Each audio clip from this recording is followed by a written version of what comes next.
Hello and welcome to the World War II podcast. I'm Angus Wallace. One of my first guests was Jeffrey Cox. We discussed in length the Java Sea campaign in episode 14.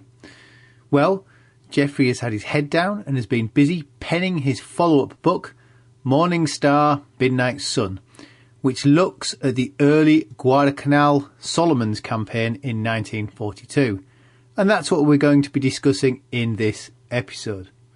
But before we get started, I'd like to thank Michael Samuels. Not only has he become a patron of the show, but he sent me some interesting documents in regards to the Buck and Vol Airmen episode.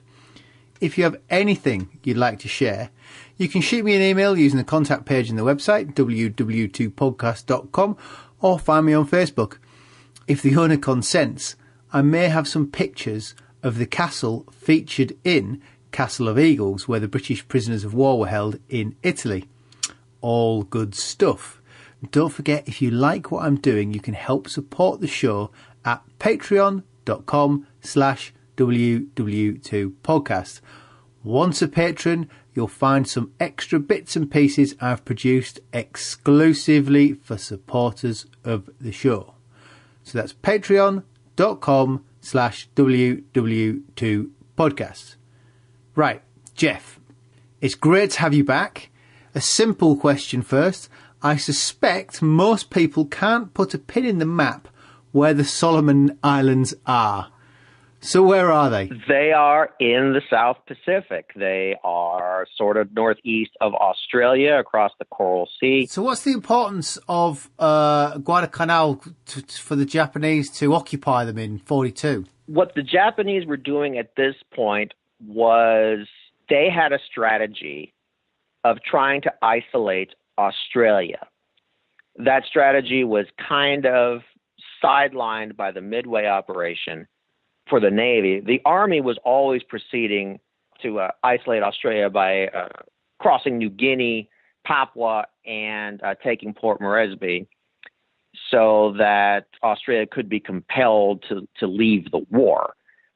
But protecting the sea lanes and the air lanes to Australia was one of the precepts of the Arcadia Declaration. The Japanese wanted to cut off Australia so it would not be a jumping off point for a counteroffensive. The Army and the Navy, they could not agree on really anything. There was Imperial General Headquarters where the Army and the Navy were sort of coordinated, but they weren't really ordered necessarily. And they sort of each did their own thing. They were only dimly aware of what the other was doing. The Army would try to take New Guinea. The Navy had a different idea. They were going to build a network of island bases proceeding down the Solomons and then going to the New Hebrides, Fiji, New Caledonia. And by this network of island air bases, they were going to cut off Australia. Presumably these bases are acting almost like carriers, that insofar as you've got bases you can land, you don't have to put carriers to sea, they can't be sunk. In that respect, that's what they're allowing to do. Project air power. This was the Japanese plan. It was originally called FS. And then Midway came, so FS was shelved. After Midway, they dusted off the FS plan, and then they shelved it again. But they needed to build up more defenses for the Pacific Island Empire. And building up those defenses looked suspiciously like the FS operation going down that chain of islands in the South Pacific. And so one of them discovered that they had a seaplane base at Tulagi that they occupied during the Coral Sea Battle. And they said, hey, there's this place just south of Tulagi called Guadalcanal, and it's got a place near Lunga that make a very nice air base. So they studied a little bit, and then they sent out some construction crews down there, guarded by the Special Naval Landing Force troops. And they used hand tools to build the airbase. They had like bulldozers and stuff there, but they didn't use them. And they used some native labor. They had a good working arrangement with the natives. They offered, you come work for us, and in exchange, we will not kill you. And some of the natives thought that was a very fair exchange, and so they went and worked. There are other claims that the Japanese just offered them lots of rice. I've seen both. But the natives were working on this airfield to help extend that Japanese line to cut off Australia down the Solomons. And at that same time, Admiral King was trying to seize on the initiative that was given by the Battle of Midway. The Japanese had still not recovered from it. We need to strike, and strike now. You make the comment in the book that they're trying not to do something rash for the sake of doing something with Reed, King, and Nimitz in this instance. Sorry, I didn't interrupt you there, but I thought it was an interesting point to bring in as you're talking about, King's view of the of Guadalcanal. I think it was a really good statement. Part of it was changing a mindset. We had been attacked. We had been beaten back for 6 months. During that entire time, King was looking first for legalistics through the Arcadia Declaration, also, through actions, like even just counterattacking near Rabaul, where we sank some Japanese transports off of New Guinea, looking at places to counterattack, to at least take a swipe with a knife here, take a swipe with a knife there, until we can really hit them with a sword, and until we have that power. He didn't want us to just keep taking a pounding. He wanted to change the mindset, and he was always looking for a place to strike. This got into a fight, a bureaucratic fight in the South Pacific, because the U.S. Army had Douglas MacArthur, and the U.S. Army wanted Douglas MacArthur to head any counteroffensive in the Pacific. But King kept looking for places to carry out this offensive, and places where you could use as stepping stones, that's something else in the Arcadia Declaration, to go up and start chipping away at the Japanese Empire, or the Greater East Asian Co-Prosperity Sphere, which the South Pacific was neither in Asia nor was it prosperous. And they found Tulagi and Nadini in the Santa Cruz Islands, and Tulagi in the Solomons, and King said, okay, you're gonna start taking these islands. We're gonna have an amphibious operation, and we're gonna do it about August 1st. And the Navy commander in the South Pacific, Admiral Gormley, he's like, no, we're not. We're not gonna be ready for it. That didn't go over well with Admiral King.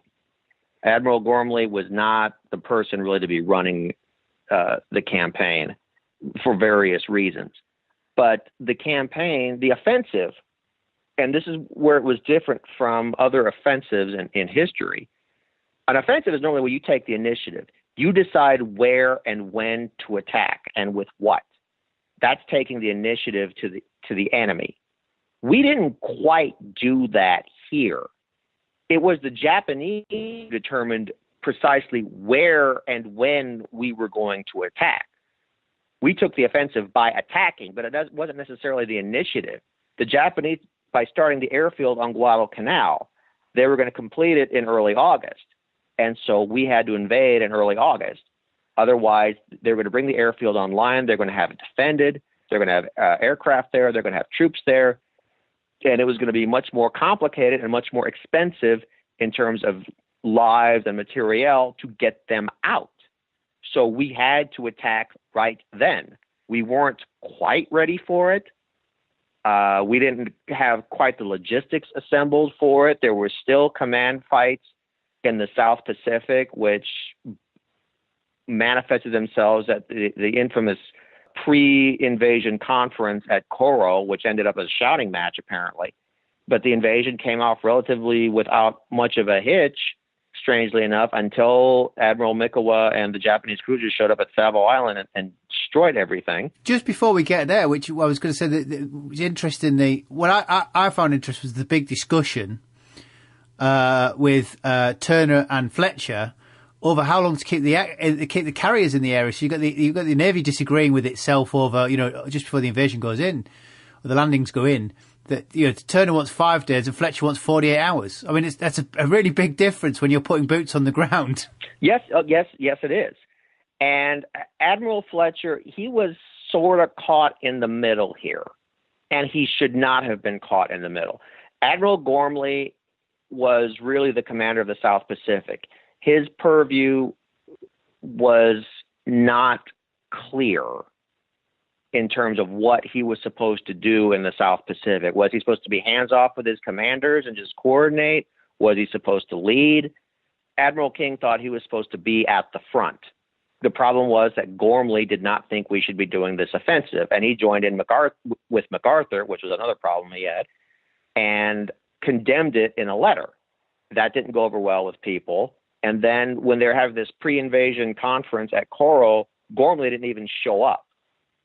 And so one interpretation is that he said, well, okay, you don't take my advice, I'm washing my hands of it.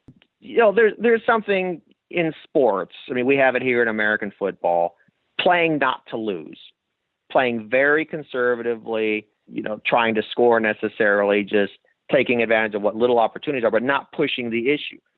Gormley played as if we had already lost. He was trying to preserve as many assets as he could for after we lost, and he had to stop the Japanese elsewhere. He did not play to win. Admiral Fletcher played not to lose. Because Gormley had abdicated his responsibilities, it was left to Admiral Fletcher. He commanded the operation, but he had conflicting orders. He was to support this invasion with his carriers, but Admiral Nimitz had told him that you're to exercise calculated risk. You are not to risk your carriers to damage unless you can inflict equal or more damage to the enemy. And those orders had been given just before the Battle of Midway. They had not been rescinded. And so Fletcher was being asked to risk his carriers for this invasion, while Admiral Nimitz was telling him you can't risk your carriers unless you can inflict like or greater damage on the enemy. They're still a formidable force, aren't they? I mean, this is post-Midway. It's not as if Midway was something that knocked the Japanese Navy out of the battle. They're still a very formidable force the Japanese have in the Pacific. Yeah. They outnumber us. They have quantity. They have quality for the most part. They lost 4 carriers and a cruiser at Midway. And that was their biggest defeat by far, but that was it. They still had more carriers in the Pacific than we did, including the very new Shokoku and Zuikaku.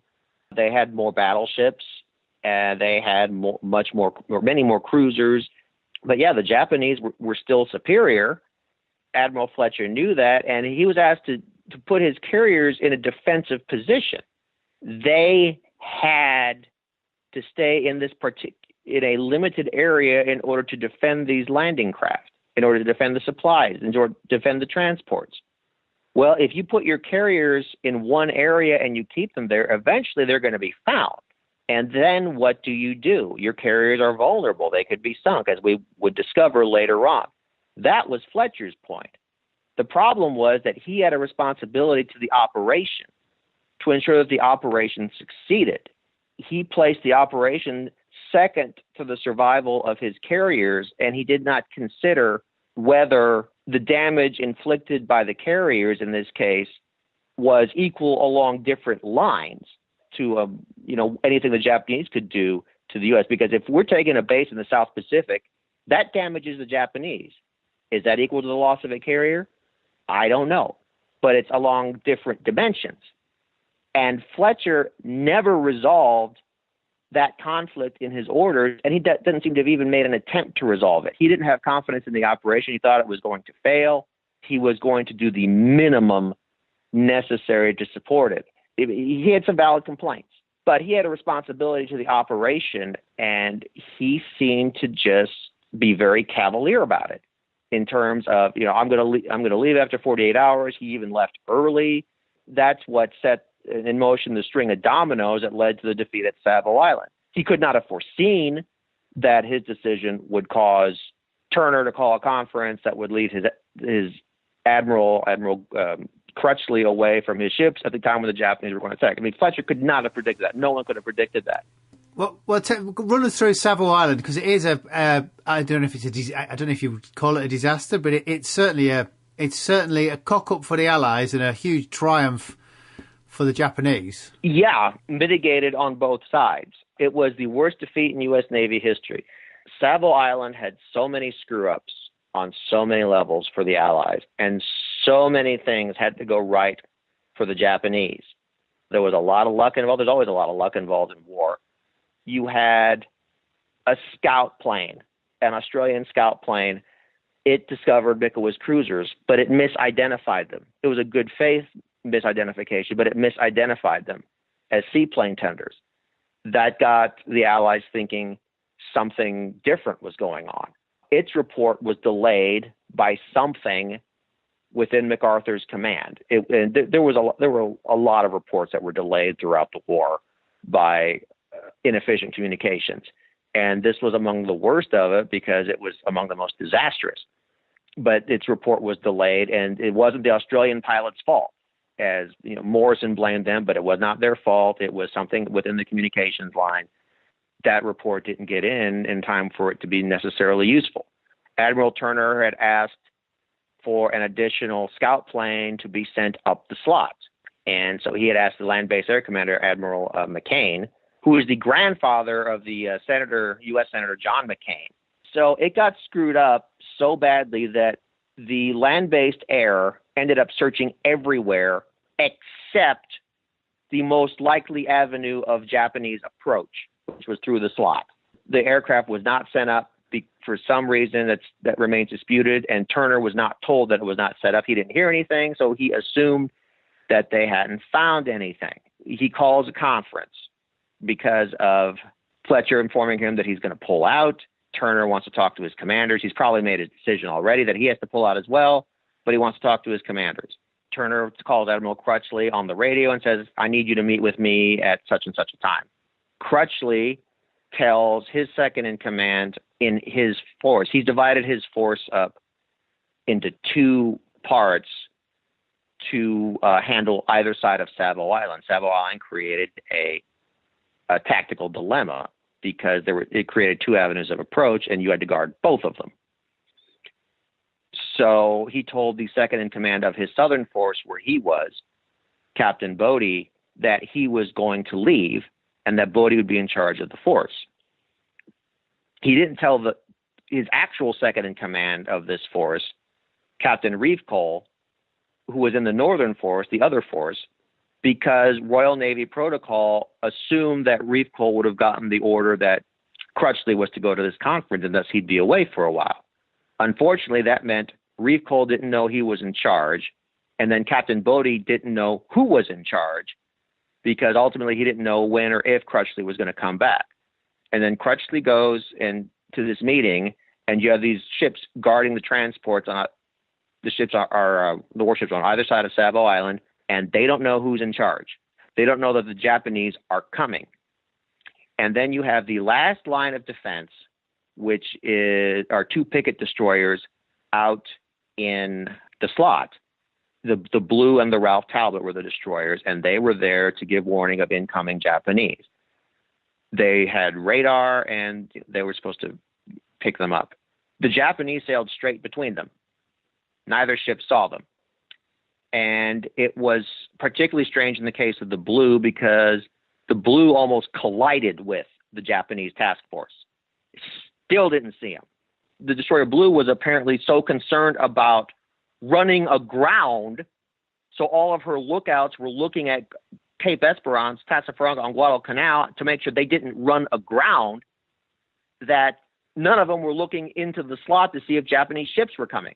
Now, it's more complicated than that. The type of radar the Blue had did not work well at picking up ships, especially among islands. Her crewmen were tired. We didn't have trained lookouts like the Japanese did. And there was always a problem. It was pointed out by General Vandegrift that if a captain ran his ship aground, well, his career was over. So the Blue was more concerned about running aground than she was about meeting the Japanese. And then the final act, which to me is the most inexplicable, is Captain Bodie on the USS Chicago. He's fighting the Japanese. He sees that they're attacking. He doesn't tell anybody. He doesn't send out a radio saying, warning, warning, strange ships are here. It was the USS Patterson that did that. And we're not talking a couple. We've got 8 Japanese ships have slipped through.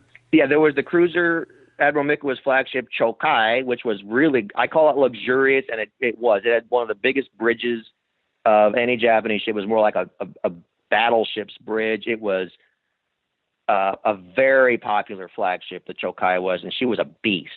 You had 4 older light cruisers of the 6th Cruiser Division under Admiral Goto, the Aoba, Kako, Kinugasa, Furutaka. You had the 18th Cruiser Division with the Tenryu, Yubari light cruisers. And then you had one destroyer, Unagi. This was a scratch force. The Japanese just slapped this force together. Mikawa was very aggressive.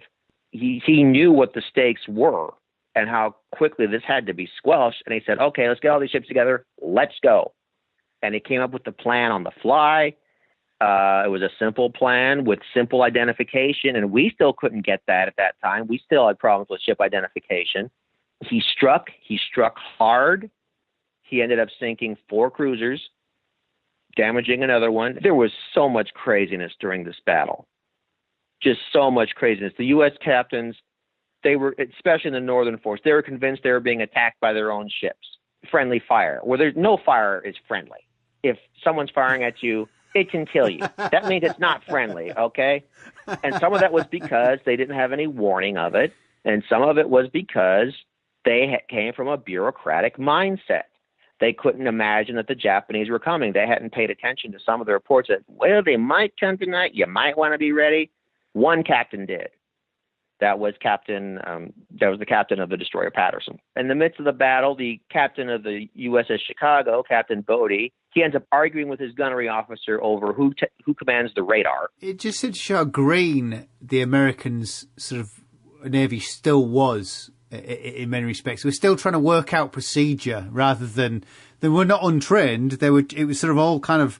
They were trying to work out how they were using the toys that they got in together. Yeah, and this was really our first surface action of the war. The Java Sea campaign, those ships were so isolated, they were so old, and so many of them were lost that they could not impart that experience on the rest of the fleet. It was a night action, and we couldn't imagine people fighting at night. I mean, you can't see. It's just a series of debacles. Did they learn anything, do you think? The American Navy, U.S. Navy, from that night? Oh, you learn plenty of things. You learn more from defeat than from victory. They did a report, trying to assign blame for it. The only one who got the blame, who was actually punished, was Captain Bodie, and I think that's justified because when he didn't tell anyone the Japanese ships were there, that it was so egregious that the first thing you do is you tell people, you warn them, the enemy is here. Those are the 2 commodities that are at a premium in any military situation: communications, information. And they're intertwined. Good communications are worthless if you don't have anything to tell.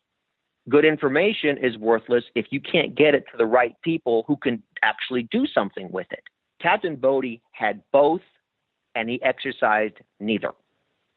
And so that was the critical failure in the situation, in my mind and in the U.S. Navy's mind. Ultimately, they did a 400-page report, the Naval War College, later on, after the war.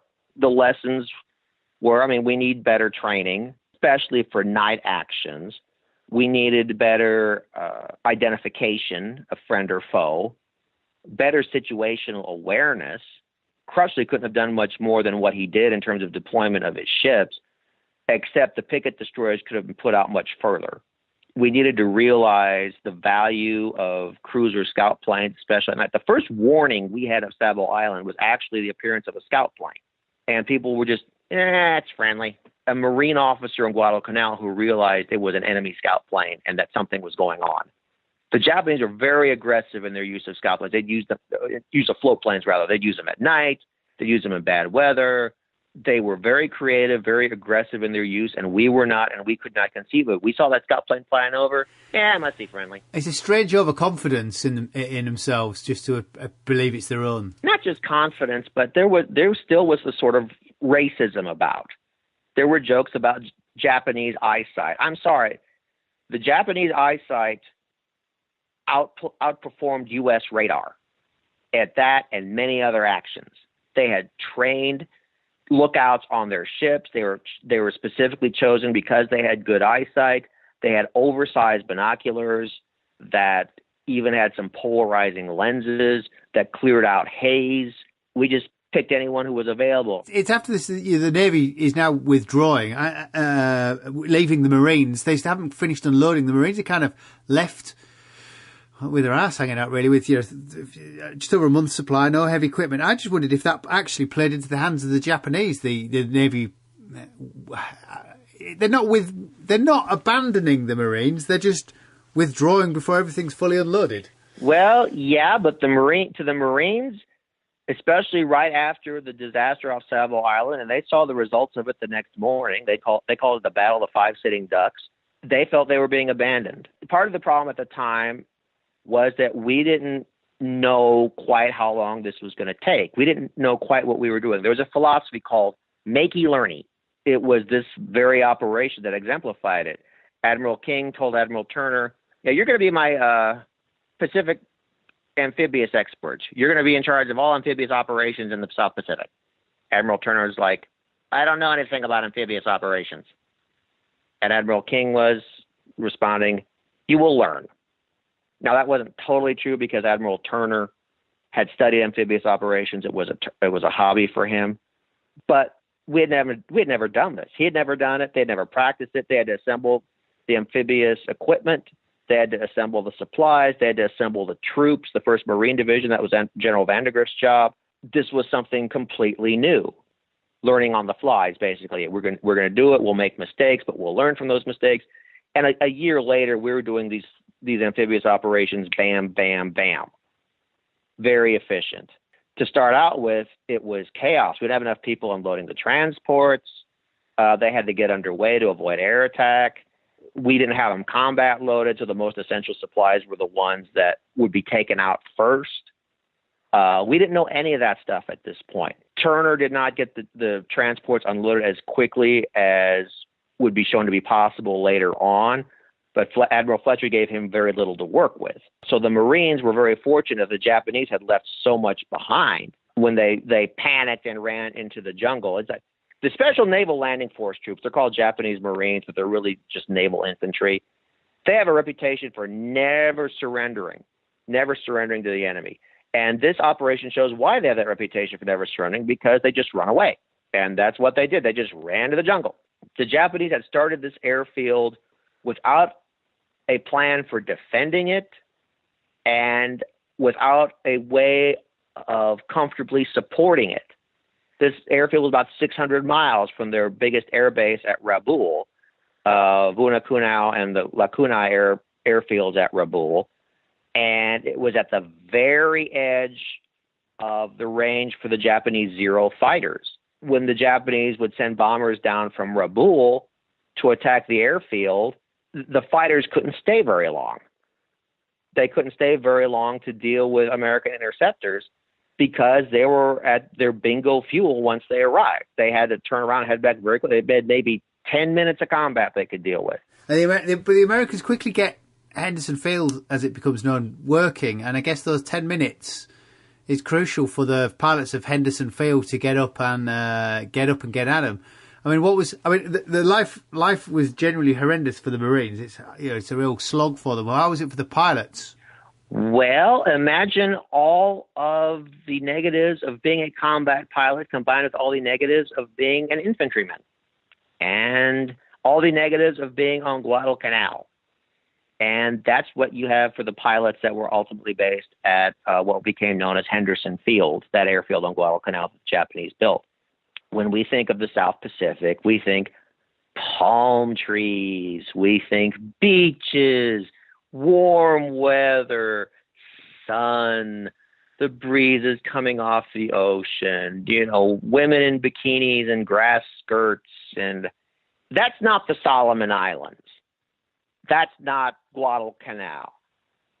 Guadalcanal and the Solomon Islands has a jungle that's almost primordial. They have two wet seasons, the wet and the dry season, but the Marines called them the wet and the really wet season. It rained almost every day, and the jungle was so thick that oftentimes the sun did not reach the ground. In fact, it wouldn't reach the ground for very long periods of time. And so with that water down there, you would get mold. You would get all kinds of strange microbes growing up. The main resident of Guadalcanal was the mosquitoes. The eastern perimeter of Henderson Field on Guadalcanal was something called Alligator Creek. There was a body of water called Alligator Creek. even though it had no alligators and was not a creek. They called it Alligator Creek. It was actually the Elu River, even though it's not really a river, it's more of a tidal lagoon. There's this lie about Guadalcanal. I call Guadalcanal a lie. There have been so many authors that say it looks like paradise, but it's actually paradise lost. And that's the truth. I call it pandemonium, which was and you know, in the book I have a strange spelling of pandemonium. That's out of Milton. That's his capital of hell. Because Guadalcanal was hell for so many people. The dirt there was a special black stinking dirt that got into everything. Even the plants were hostile.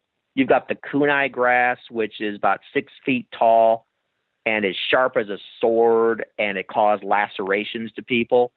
It's a tropical hell. And that's what the Marines found out. It was probably the worst for the pilots because, you know, pilots are normally, you know, on carriers or at land bases. They're treated, you know, somewhat like celebrities. You have to have a certain confidence about you if you're going to fly a plane, especially in combat. And so they often get the best quarters. They get, you know, treated because there's so much pressure to being a combat pilot. And on Guadalcanal, they couldn't have any of that. They had to live like the infantry. They'd be in tents where the ground was mud, and their cots would sink into the mud. That's where they had cots at all and didn't have to sleep on straw mats. And if they had straw mats, good luck sleeping. And every day and every night, the Japanese would they put together something called the R Area Air Force. They assembled all their float planes into the R Area Air Force. All the land-based planes in the Imperial Japanese Navy were under the aegis of the 11th Air Fleet. Operationally, they weren't called that. They were called Base Air Force. Base Air Force would attack every day around the same time. They call it Tojo time, maybe like 11:03. They would have to take off after dawn. It'd take them a certain amount of time to fly down the slot or the Guadalcanal Highway. The Australians were brave and brilliant, and they formed something called Ferdinand, which is known popularly as the Coast Watchers. They seeded the Solomon Islands with former troops, former government officials, plantation owners. They gave them radios, and they would tell us of any ship movement, of any aircraft they saw flying over. They gave us warning before we had radar installed on Guadalcanal. They gave us great warning. They did a great job. It was just absolute brilliance by the Australians. And one man, I believe his name was Felt, to set it up. And they saved so many lives in World War II. They were not to do combat. They were there just to warn. But yeah, we'd get the warning, and so we could send the aircraft up, and the Japanese would compound things by, they didn't put radios in their fighters, in the Japanese Zero. It had no radio, except for the flight leaders. Seems remarkably backwards for such an advanced piece of equipment. There are so many instances where the Japanese Zeros available to fight, and they would just, you know, circle around not doing anything because they couldn't see the enemy, and no one could tell them where the enemy was because they didn't have radios. It's like penny wise and yen foolish. It was so stupid. It saved 40 pounds in weight. Again, communications, information. The Japanese denied themselves both when they took the radios, when they said no radios in the Japanese Zeros. And that was something else about this campaign. Because the Japanese had not built any air bases closer to Guadalcanal, it was not within a zone where they could comfortably be supported. They had to fly that 600 miles from Rabaul and then fly back.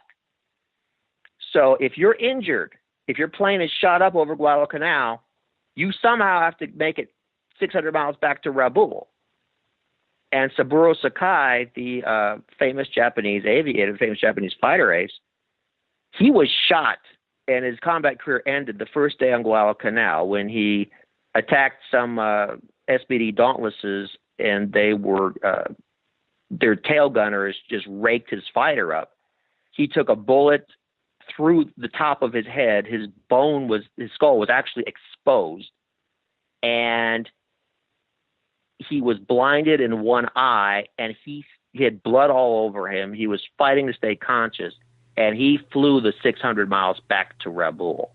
It's remarkable, isn't it? I when you go over some of the casualty figures, and how many of the Americans actually find their way back from it's the Cactus Force, isn't it? That's on the island. They dub them, and some of those lads must have been repeatedly knocked out of the sky, but keep flying. And their problem is not so much the pilots as getting the planes, whereas the Japanese seem to be on well, they're losing both, but pilots become more of a problem. Well, it's both, because the pilots had to fight every day, but they have to live like infantrymen. They don't get any sleep because that R area Air Force I told you about, they send aircraft over, one called Louis the Louse. He would he was a float plane. He'd drop a few bombs. He'd drop a few flares, just keep everyone awake. Base Air Force would send over someone that was known as Washing Machine Charlie. His engines were especially loud and obnoxious, and he would drop bombs, keep everyone awake. So they couldn't really sleep. And that over time would start to take a toll. They didn't have a whole lot of food on Guadalcanal. I mean, they had food. You're eating, and then you're going up to a high altitude. And so if you're eating something like sausage or meat or Spam, there was so much Spam on Guadalcanal. This had to be Monty Python in action. And you get up to high altitude, well, the pressure is not as great up there, and so the gases expand in your stomach, and that is massive indigestion, and it's serious for someone at high altitude. You needed the oxygen masks for high altitude also. When your oxygen failed, well, you're going to fall asleep from hypoxia. We lost a number of pilots that way. The Airacobra, the P-400, it did not have an oxygen supply at all. So the pilots could not go up to altitude to deal with the zeros. They had to stay at a lower altitude, and then normally an altitude advantage is critical in air battles. Normally, not always, but normally. They were shredded by the zeros. These were good Army pilots, and but we did have what I call the home field advantage. If we're shot down over Guadalcanal, if you can make it to the ground and survive, there was a good chance you were going to make it back to the airfield and be put back into combat. The Japanese could not make that assumption. If a Japanese fighter or bomber was shot down over Guadalcanal, they likely would never fly again. They couldn't get back to Rabaul. They'd be found by hostile natives. That distance was critical in so many ways. The Japanese were so short-sighted in not building intermediate bases to support Guadalcanal before they started building the airfield there. And there is ground troops in Guadalcanal, and they keep feeding them in, as the Americans also sort of feed more many. But they seem to completely inept on the ground against the Marines, who are on limited resources, but seem to convincingly repel them. The Japanese, they were sending land troops to take back the airfield, which makes sense. The Japanese had this thing about seeing what they wanted to see. I remember Admiral Nagano reporting to the Emperor, well, it's not going to be a problem taking back the airfield because there are only like 2,000 Americans on Guadalcanal. They're only there to destroy it and then to leave. Well, who told you that? Well, the Russians. And if anyone knows what's going on in the South Pacific, it would be the Russians. They got it from their attaché in Moscow that the Americans had 2,000 troops on Guadalcanal. It never occurred to the Japanese to ask, how would the Russians know this? They wanted to believe it, so they believed it. They sent in something called the Ichiki Detachment to take back the airfield. It was led by a guy named Colonel Ichiki, hence the name Ichiki Detachment.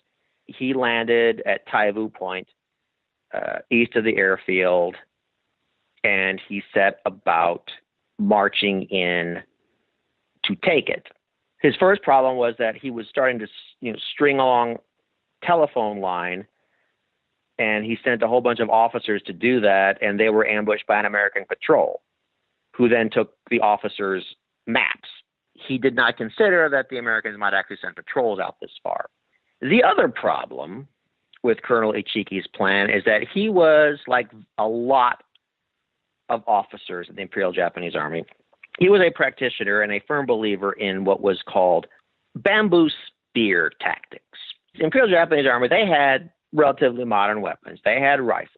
They had machine guns. But their preferred method of attacking was to fix bayonets inside their rifles and do a mass charge at night when they're shouting, "Banzai!" And even if the enemy was superior in technology or superior in numbers, well, the mass charge with bayonets and swords would take advantage of the superior spiritual power of the Japanese soldier. That was the theory. Hey, it worked against the Chinese, so he marches straight from Taivu Point, straight toward the airfield, and then he finds that the Americans also have rifles, they have machine guns, they have anti-tank guns, they have mortars, they have grenades, and unlike Colonel Ichiki, they're very happy to use them. And so Colonel Ichiki charged across a spit of land that went across Alligator Creek, Elu River, whatever you want to call it, and they were mowed down in droves. It was like a tornado through a cornfield. And so he tried 3 attacks. They were beaten back 3 times with severe losses. Ultimately, Colonel Ichiki, he died. It's disputed how he died. He either committed suicide or he was killed in combat.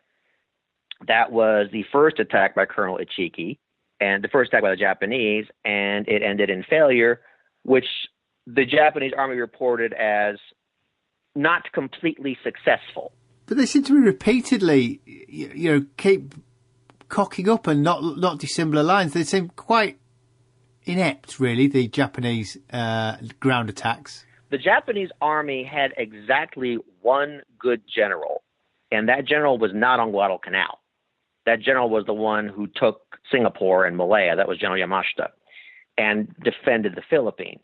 So the Japanese started their second attack on Guadalcanal to try to retake the airfield. They used the remnants of the Ichiki detachment, and they brought in a guy named General Kawaguchi.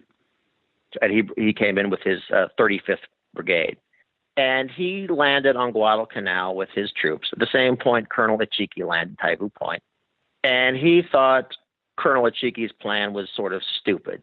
They marched from Taivu Point, launch a banzai charge at the airfield. Where's the creativity in that? General Kawaguchi was going to go into the jungle south of the airfield and then launch a banzai charge. So he arrives on Guadalcanal with a hydrographic map of the north coast of Guadalcanal that does not show the route he is supposed to attack the airfield. But map's a map, map's a map. And he had one compass that was 20 to 40 degrees off. He sets up a supply base near Taivu Point. He leaves a guard, mostly with the old members of the Ichiki detachment, and then he marches inland. He cuts his way through the jungle to get south of the airfield and begin his attack from a surprise direction. The next day, the day after he leaves, he finds out that American raiders have landed at Taivu Point. This runner comes in and says, "The Americans have landed at our supply base. What are we supposed to do?"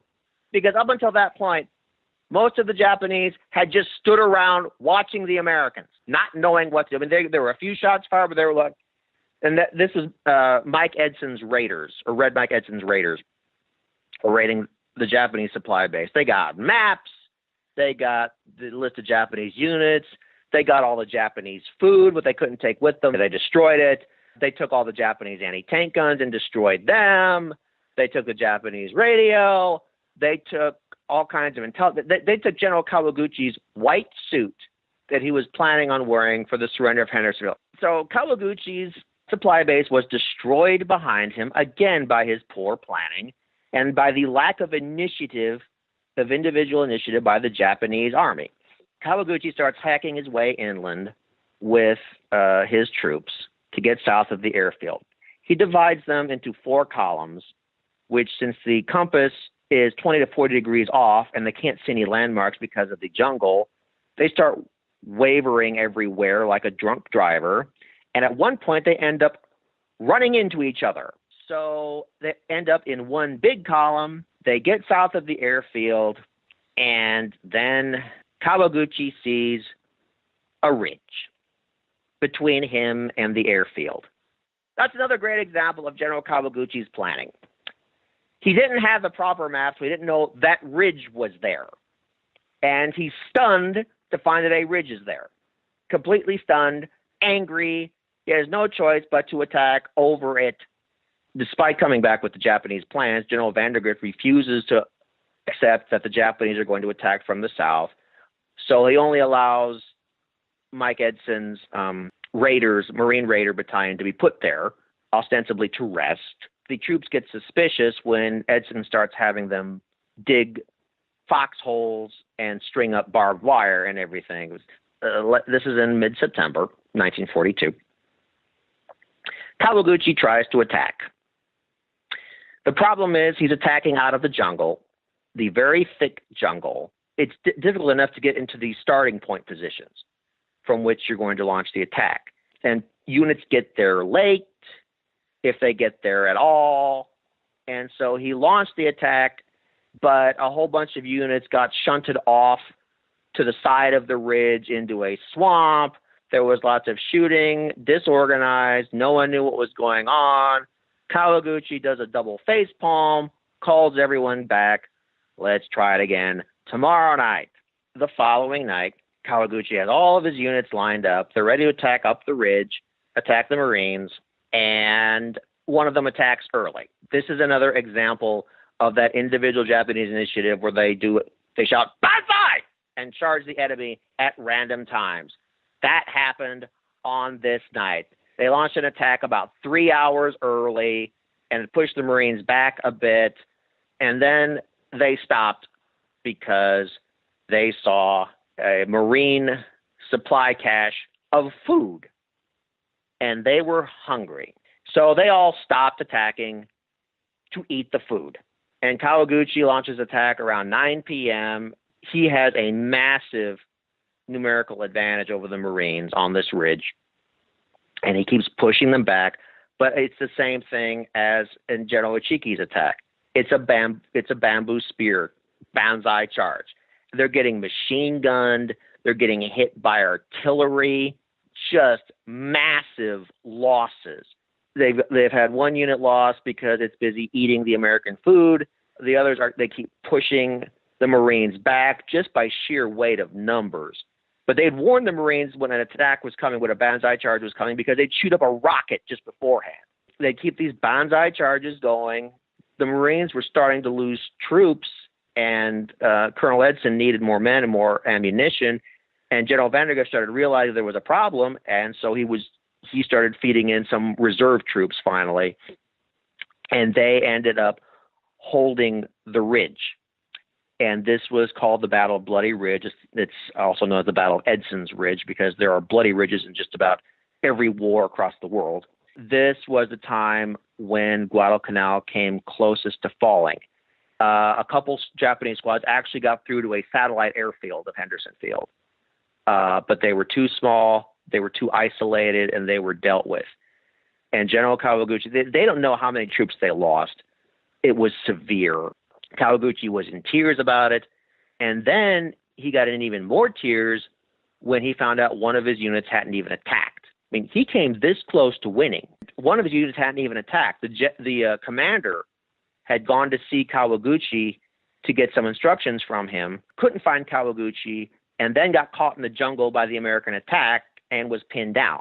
He couldn't move. He also had some injury of some sort. And so his unit did not have him, its commander, there. So they just sat there like topiary and did nothing. And Kawaguchi was furious, but then he found out the commander had been injured, and so he relented. So that attack failed, and a big reason it failed was the lack of that one unit. Kawaguchi thought that one unit would have made the difference. And that was the closest the Japanese came to taking Henderson Field. It's amazing how inept they were, but the Americans themselves are having a command shuffle about somewhere around this point where Gormley's replaced with Halsey. They're two very different characters. The Marines and the Navy people and the Army people at the airfield, they were tough. They were ready to fight. They were willing to fight. The pilots were willing to go into the jungle. The air commander, General Geiger, was going to stay on Guadalcanal. He wasn't going to leave. They were ready for the worst, and they were ready to deal with it. Who was not ready to deal with it was Admiral Gormley. Far away in Nomea, he declared it a disaster and that he couldn't fight it without more troops. And that's not what Admiral Nimitz wanted to hear. And this is kind of subtle in many respects. Gormley would say things like, I can't fight this unless I have more troops. General Vandegrift would say, I can fight this, but I need more troops. It's very subtle, but it's a mindset, and Admiral Nimitz picked up on it. Gormley never visited Guadalcanal, and he admitted he didn't know the abilities of the forces under his command. And that is a serious blunder. He stayed on his transport Argonne, which was nicknamed the Agony Maru, in Nomea. And it was later theorized that he was suffering from abscessed teeth, and he was in such pain from it that he couldn't think clearly. He had proceeded from the beginning that he didn't want this operation. He didn't think it was going to succeed. He acted as if it wouldn't succeed. He held back a lot of forces. Nimitz came down there to check on him, and he wasn't happy with what he saw. He saw a lot of forces being held back, and Gormley just saw problems. He'd get a note about what the Japanese had done, and he'd say, my God, what are we going to do about this? He wouldn't see them as opportunities. He would see them as disasters. He went into full panic mode after the bombardment by the Congo and the Haruna. Plus, the U.S. Navy had no ships around there. The Marines kept asking, where the hell is the U.S. Navy? And Nimitz had been asking, where the hell is the U.S. Navy? Why are the Japanese able to do these bombardments? Where are our ships? Gormley had battleships. He kept them way back from the front for reasons Nimitz was never able to figure out. In fairness, we had exactly one aircraft carrier left.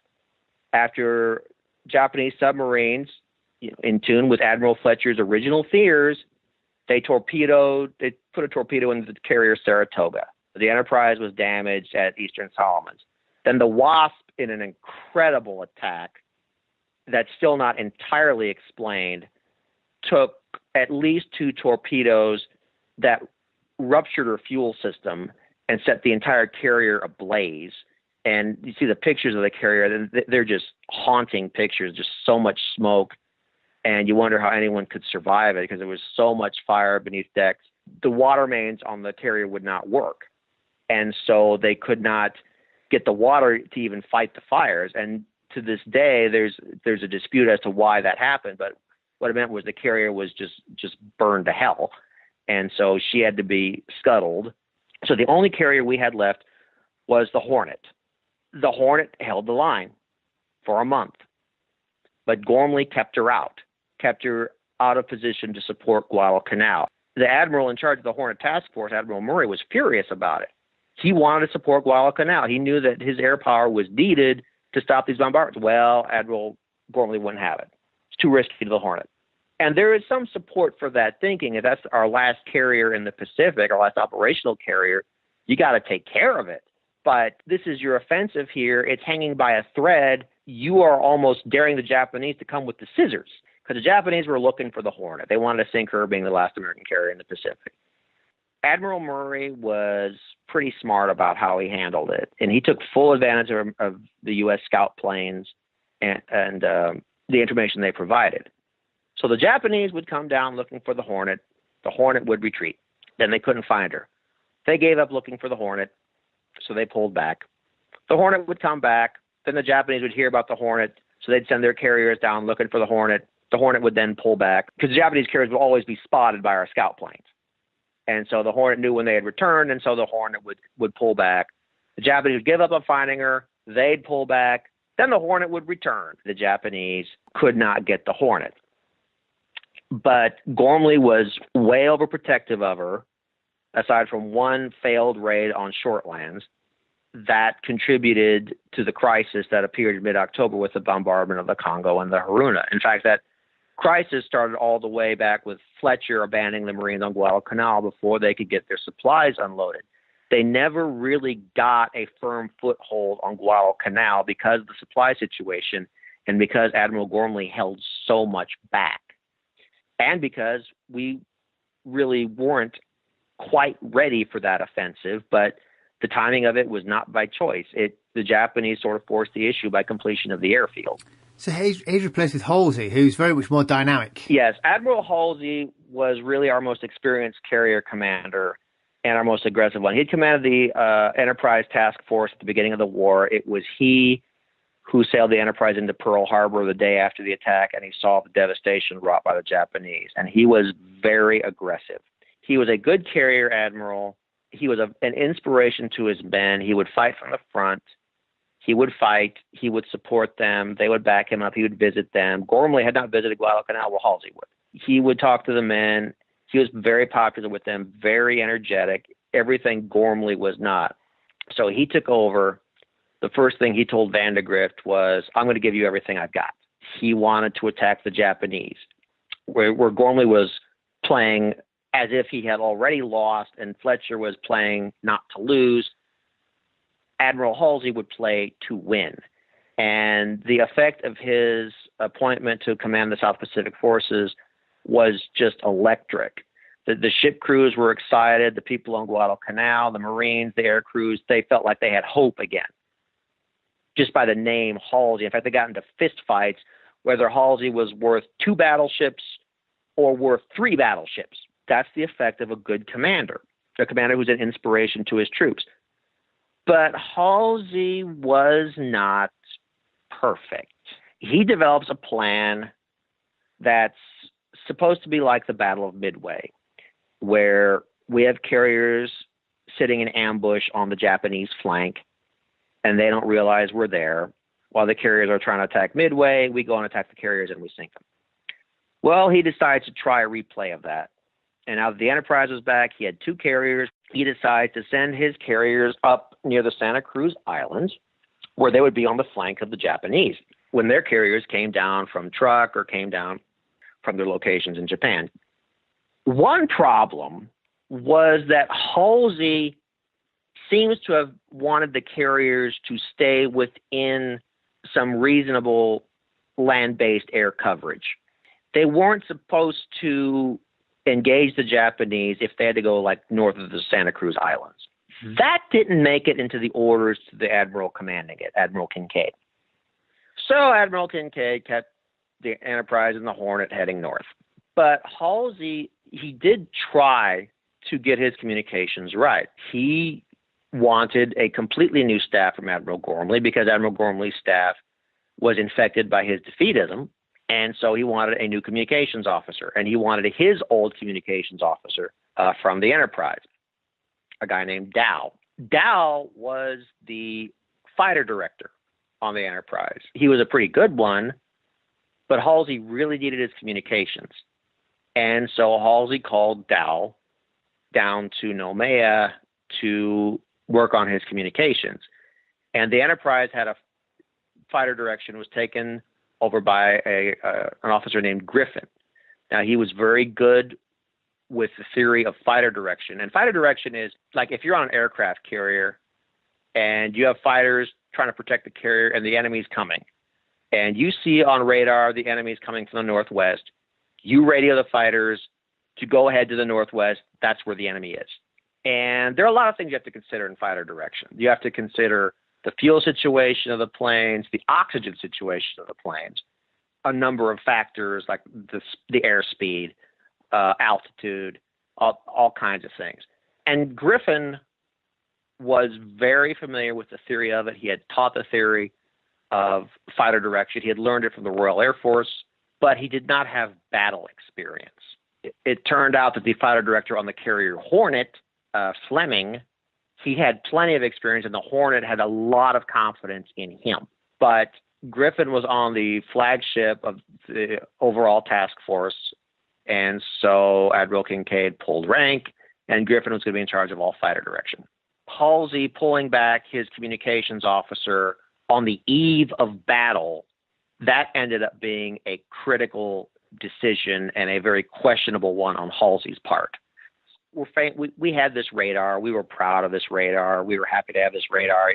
And the radar was very good at picking up incoming Japanese planes, except this late October day, because the radar on the Enterprise and the Hornet did not pick up anything, and no one knows why. The radar on the escorting ships picked up enemy aircraft, but they assumed the Enterprise and the Hornet picked it up too, so they didn't say anything. These aircraft were coming in, and Kincaid and Griffin were getting a sense that something was seriously wrong. They sent their aircraft up. Griffin positioned them at about 10,000 feet to not use their oxygen too early. There are just so many sub-stories in the overall story of the battle. The Americans launch an airstrike just to get the fighters off the decks because we don't quite know where the Japanese carriers are. Japanese know where we are, so they launch an airstrike, and the two airstrikes pass each other, and they're all staring at each other like gangs in the Old West. Okay, who's going to draw first? Who's going to draw first? 1-0 pilot who was supposed to escort the torpedo bombers and dive bombers. Well, he decided it'd be more fun to attack the Americans. He comes up behind the American airstrike. The American fighters are actually ahead of the American torpedo bombers, the Avengers. And none of them see what goes on behind them, which is these Japanese Zeros chewing up our torpedo bombers. They don't see it until it's too late, and they're cut off. All they can do is keep going on ahead, escorting the dive bombers, while 4 American fighters are left behind to deal with these Japanese Zeros. And they're chewed up, but they shoot down half the Zeros in return. The Zeros have used up all their ammunition. They've used up their fuel. They have to go home. Commander Griffin has all his planes at 10,000 feet, and the Japanese dive bombers and their fighters are much higher. So he's mispositioned them. And the defending fighters can't gain altitude quickly enough, and they can't get into position to stop the Japanese from getting to the Hornet. So the Japanese attack the Hornet. They get a couple bomb hits on her, but the real problem is the torpedoes, and this is where the lack of fighters becomes a problem because they're not suppressing the anti-aircraft fire from the Hornet or her escorts. And so the anti-aircraft fire is like nothing the Japanese have ever seen. In the course of attacking the Hornet, they lost probably the best torpedo attack commander in the world, who was shot down by anti-aircraft fire. In his last attack, though, he got a hit on the Hornet, and it was a critical hit because it went into one of her engine rooms, and she lost power, and she could not move. She couldn't do anything. And to make matters worse, one of the dive bombers was apparently, it was a fire, and so the pilot may have been dead already, but he plowed into the Hornet's island superstructure and onto the signal bridge, and flaming gasoline was spewed everywhere and just incinerated almost everyone on the signal bridge. Strangely enough, though, its bomb did not explode. The Hornet was completely disabled. On their way out, the Japanese spotted the Enterprise. And so, there's another carrier. We got to go attack them. They were scattered in their return, though. They were so shot up by anti-aircraft fire and by avenging fighter pilots who were very angry at Commander Griffin for mispositioning them that they were chewed up on the flight back. They were separated. The Japanese aircraft that returned to Kido Butai were not in combat formation. They were more like 1s and 2s. We had a lot of communications problems this day. The reports that we should have gotten about where the Japanese carriers were did not get through. Just everything technically that could go wrong this day did. But 2 of our scout planes found the Japanese carrier, and they dove on one of them. The carrier turned out to be the light carrier Zuiho. They dropped 2 bombs that landed near her stern. But that's a very sensitive part of the ship. That's where the arresting wires are that stop aircraft when they land. And the 2 bomb hits weren't threatening, but they destroyed the arresting wires. So the Zuiho could no longer recover aircraft. So she was useless for the rest of the operation. The American aircraft were all scattered, both by the attack and by these sort of discombobulated nature of their launches. And the Japanese had this weird tactic as well. They would have a carrier force here, they'd have a cruiser force there, they'd have a battleship force here, they'd spread them out. The Battle of Midway, they had so many forces that we were able to isolate the carrier force and sink the carriers. And that's the risk of it. So it had not worked at Coral Sea. It had not worked at Midway. It had not worked at Eastern Solomons. But Admiral Yamamoto figured it had to work eventually. So they kept trying it. Since none of the reports of the Japanese carriers ever got through, our forces were left saying, well, is there anything else around here we can attack? We can't find the carriers. Yeah, there's a cruiser. Let's go attack it. They didn't keep pressing for the carriers. They just decided, might as well just hit the cruiser. And so the cruiser Chikuma, it's one of those weird heavy cruiser seaplane carrier things that the Japanese had. She ended up being the recipient of quite a few bombing attacks, and only by the smart actions of her captain was she able to survive. Ultimately, only one airstrike found the Japanese carriers without fighter escort. That was the Dauntless dive bombers, and they were so harassed by Zeros they had to dive from a shallower angle than they prefer. But they got Admiral Nagumo's flagship Shokaku. They plastered her with at least 6 bombs into the flight deck. Now, at Midway, that would have been fatal. But the Japanese had learned from Midway. The aircraft carrier was empty of aircraft. The fuel lines were not running. And so while the carrier was burning, had severe damage, the engines were still functional, and the carrier her watertight integrity was still good. So the carrier was going to be saved. They just had to get her home. So the carrier starts heading home. The Japanese see the Enterprise there, and they decide to assemble all these aircraft on the remaining carriers, the Zuikaku, and this other weird carrier called the Junyo that was commanded by an admiral named Kakuta. He basically took charge at this point, and he kept launching air attacks on the Enterprise. And you have to keep in mind that the Enterprise had to take her own aircraft, plus that of the Hornet, because they couldn't land on the Hornet. All these fighters were running low on fuel. They had to land and take off again. So there are a whole bunch of aircraft in the air, running out of fuel from 2 carriers, and the Japanese are coming. So the Enterprise can't take the aircraft on board, and Commander Griffin has to go out once again and tell the fighters where to go. It works out a little bit better because the Japanese, this was their second airstrike that Nagumo had launched. They got a few bomb hits on the Enterprise, ended up jamming one of her elevators, ended up rupturing some hull plating, destroying some of her officers' quarters, and those planes couldn't land. But the Enterprise got the damage repaired very, very quickly, and so she was able to at least try and rotate some of the planes in and out to get something fueled, something up. But the Japanese kept attacking in penny packets. The Enterprise had first launched her aircraft in the early morning. She couldn't recover aircraft until mid-afternoon. There were so many attacks, so she could not recover aircraft. And finally, Commander Griffin got his sea legs under him and started positioning aircraft properly. By the end of the attacks, the bomb hits on the Enterprise were serious. The damage was more serious than thought, but she evaded all the torpedoes. And that was a miracle, considering how many had been aimed at her. So she fought off those attacks. She started recovering the aircraft, but she was damaged. She was the last operational carrier in the Pacific for the U.S. Navy.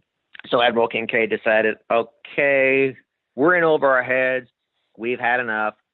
We better go home. The people on the Hornet were not happy about it. They were getting the Hornet under tow, and they were about to restore power to her.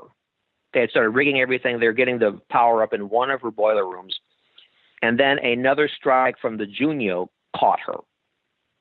It was 6 planes. This should tell you just how far the Japanese had fallen, because this carrier is almost stationary, and they got only 2 hits. One of those was a dud. All the planes were shot down, but the torpedo that hit the one remaining engine room. So now there was no way to restore power on the Hornet. She would have to be towed all the way to port. And the Japanese were coming. They had sent their surface forces forward to try to catch the American carriers with their battleships at night. I don't know why he fantasized about this, but he kept doing this again and again throughout the war. He tried it at Midway. He tried it at Eastern Solomons. He tried it now. So he was sending his battleships forward, and there was no way to get the Hornet moving, and there was no way to tow her. So they decided to abandon her. And the Japanese keep mounting attacks on the Hornet. They got like 1 bomb hit on her on a stationary carrier. This is how bad the Japanese Sea Eagles, as they called their naval air pilots, had been shot up, not just at Santa Cruz, but especially Santa Cruz, because of the heavy anti-aircraft fire. When their pilots got back to their carriers, they were shell-shocked. Some of them couldn't even report properly what they had seen. They lost so many flight leaders. The U.S. lost one. The Japanese lost a half dozen. It was just devastating to Japanese air power. But they were still winning the battle. The Enterprise was on the run. The Hornet was disabled. We had to get rid of her. So we leave the destroyers Mustin and Anderson there. Okay, you're supposed to scuttle the Hornet. So Mustin goes in there, fires 8 torpedoes. Well, 3 of those torpedoes run wild. 2 of them don't hit, and nobody knows why. No one knows what happened to them. And then 3 hit, but the carrier doesn't sink. Bring in the destroyer Anderson. Anderson launches, 8 torpedoes. Of those 8 aimed at a stationary target, 6 of them hit, but 2 of those are duds. Still, she doesn't sink. So the destroyers start shooting at her with their 5-inch guns. They're hoping to set off one of the fuel tanks or something like the Japanese had done to the Wasp. They can't do that. And finally, when Japanese ships appear on their radar approaching, the 2 destroyers flee. And the Japanese come and they capture the Hornet. This was about the first time in eons a U.S. ship was left to the mercies of the enemy. Abandoned, derelict, burning. It only took them 2 of their torpedoes to sink the Hornet. So was the Battle of the Santa Cruz Islands, can we chalk that up as a Japanese victory? We lost that battle tactically. Well, and that is a legitimate question. And let me get to that by starting here, because what prompted the Battle of the Santa Cruz Islands was the 3rd Japanese attack on Guadalcanal on the airfield, the Japanese Army attack. Because the Japanese Army general had said, all right, no more Mr. Nice Guy. I'm going down the Guadalcanal, and I'm going to take charge of this myself. General Hayakatake was his name, and he goes down there, and he takes charge. They landed on western Guadalcanal, and they were going to burrow into the jungle and attack from the south, just like Kawaguchi did. And Kawaguchi was part of this force. But also part of this force was a colonel named Masanobu Tsuji. And he was with Imperial General Headquarters, and so he was attached to this latest attack on Henderson Field as their representative. As the Japanese Army troops are approaching their starting point again on the south side of Henderson Field to attack, Colonel Tsuji sees an opportunity to have General Kawaguchi replaced, because he doesn't like General Kawaguchi, because Kawaguchi opposed Tsuji's efforts at killing the Americans in the Philippines and the Philippine government officials. Literally the night before the battle, he gets Kawaguchi sacked. So the Japanese attack on 2 wings, and sure enough, the wing whose commander had just been replaced, Kawaguchi's, it misses the Americans entirely. In the dark, in the jungle, it goes like on a tangent to the American position, just goes off into the jungle. No one really knows what happened to it. But the Japanese Army, they report, they send out a radio signal, Banzai! The airfield was taken! And so the Japanese start sending planes to land at the newly captured airfield. And for some reason, these planes keep disappearing. And they could not confirm that the airfield was in Japanese hands. It was about 6 hours later. Sorry, we didn't actually capture the airfield. What do you mean you didn't capture the airfield? Well, we thought we did. Our troops entered a field and thought it was the airfield, but it wasn't. It was the Japanese reported capture of Henderson Field that prompted Yamamoto to go to war or go to attack the American carriers, because he did not have that American air base staring him in the flank now. Well, it was, but they couldn't really do anything because the range was too great, and they were still recovering from the attack. Santa Cruz, we lost a carrier, we lost a destroyer. The Japanese lost nothing in terms of ships. From that sense, it was an American defeat. The Japanese still held the field. They literally chased us from it. That was a tactical defeat. Strategically, There have been some claims that it was a Japanese victory, but I think it would be a draw. And the reason is their flight crew losses were so heavy and their effectiveness had been so reduced as evinced by the final attacks on the USS Hornet that didn't really do much aside from one lucky torpedo hit, that maybe they couldn't do anything with that air power. You have the only two operational carriers in the Pacific at that point, the Zuikaku and the Junyo. But just because they're operational doesn't mean they can do anything. If their pilots are incompetent, they can't do anything. Could the pilots have handled the Americans at Henderson Field? I think that's an open question. I don't know if they could. The Americans at Henderson Field, they were starting to be rotated out by that point because they'd been run pretty ragged over the previous 2 months. And they were starting to make mistakes. They were worn out. They needed replacement and they needed a break because you can only take that kind of pressure for so long. And this was the thing the Japanese never noticed. Every time they sank a carrier, the American airfield got stronger. They got a new batch of airplanes. How are the Americans able to do that? Well, you keep sinking our carriers. We got to send the planes somewhere. Might as well send to Henderson Field. And so they would sink a carrier, but Henderson Field would get stronger, and they would be less able to reinforce the Army on Guadalcanal in order to take Henderson Field. It was a very intractable problem for the Japanese, and they never quite put two and two together. But after the Saratoga was torpedoed, some of her planes were sent to Henderson Field. The Enterprise was knocked out for a bit. Her planes were sent to Henderson Field. The Wasp was sunk. Her planes were sent to Henderson Field. With the Enterprise, she was still kind of, sort of operational. She had all the pilots of the Hornet and the Enterprise on board who hadn't been, killed in Santa Cruz. I mean, the Japanese chased the Americans from the field. The Americans just sent the planes to Guadalcanal for the most part. It does not seem to me that the Japanese carriers that were available, the Zuikaku and the Junyo, with the air crews that were available, with the pilots that were available, the aviators, whether they could have taken anything in the way of offensive action after that is very questionable. They were so ineffective against the stationary Hornet. The crews on Guadalcanal were so experienced. They were used to the fighting. And later on, the Junyo didn't really do much. The Japanese had so little confidence in their air crews, they sent the Zuikaku back to Japan to train a new air group. So everyone was put on the Junyo at that point. But the Junyo didn't do much. So the Japanese themselves, they felt that they couldn't do much with their carriers after that. Jeff, that seems like a natural ending point, so let's leave it there. Thanks. I can really recommend Jeff's book. It's a good read and he has a great turn of phrase. The book is Morning Star, Midnight Sun, the Early Guadalcanal-Solomons Campaign of World War II, August to October 1942, by Jeffrey Cox.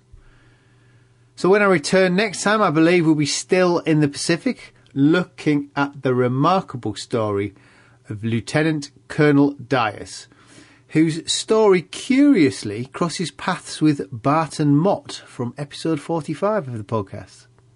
Until then, thanks for listening.